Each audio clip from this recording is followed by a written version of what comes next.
ها أنتم ترون بأعينكم أن الحملة على ديننا وعلى إسلامنا اشتدت، واشتد وطيسها هذه الأيام، وتجرأ كلاب أهل الأرض، وتجرأ كلاب أهل الأرض على أن يسيئوا لأعظم البشر، على السماء التي لا تطولها سماء. تطاولوا على من؟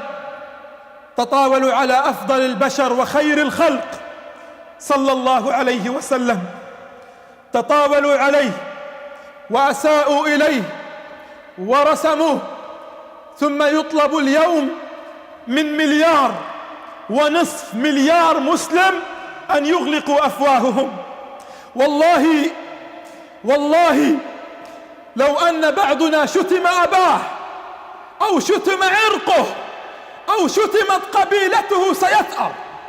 لو أن واحد منا شتم عرقه أو شتمت قبيلته أو شتم أباه، والله سيغضب غضبة ما بعدها غضبة.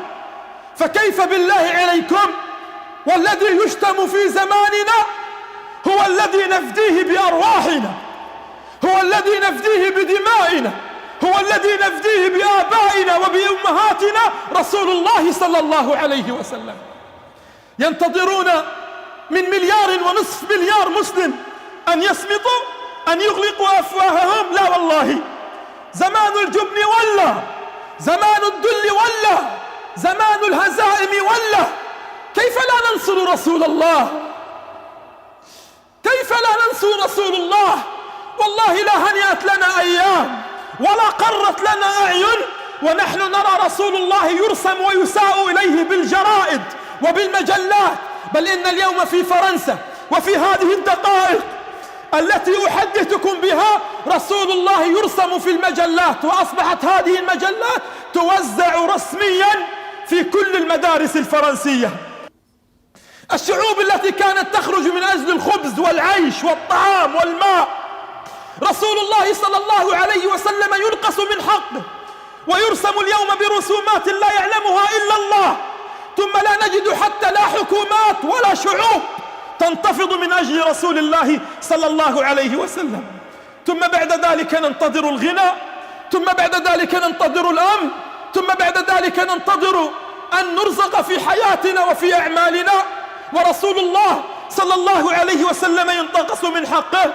وها هو ماكرون رئيس فرنسا أدله الله في الدنيا وفي الآخرة يقف ليعلنها حربا صريحة على الإسلام. هذا النجس الذي لو صفع النعال على وجهه لصاح النعال بأي وجه أضربه.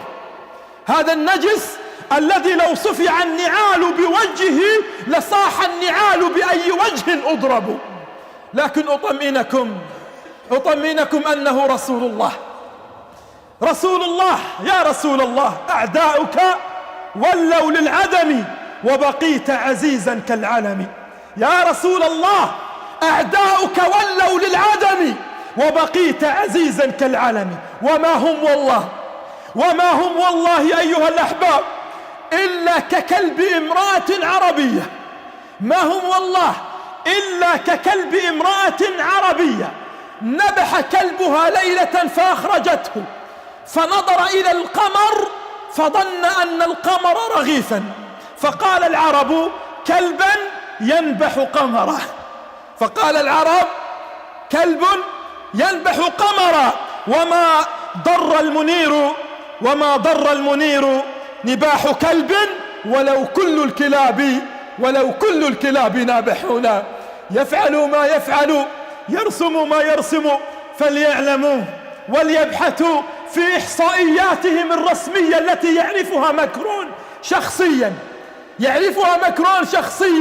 ورؤساء أوروبا وأمريكا يعرفونها. فليبحثوا في إحصائياتهم عن أسماء الذين سميوا باسم محمد في أوروبا. هم يعرفون الإحصائيات، والله هذه الإحصائيات هي التي أخرجت ماكرون بثوب الواعظ أمام المسلمين ليقول لنا أننا نعيش في أزمة.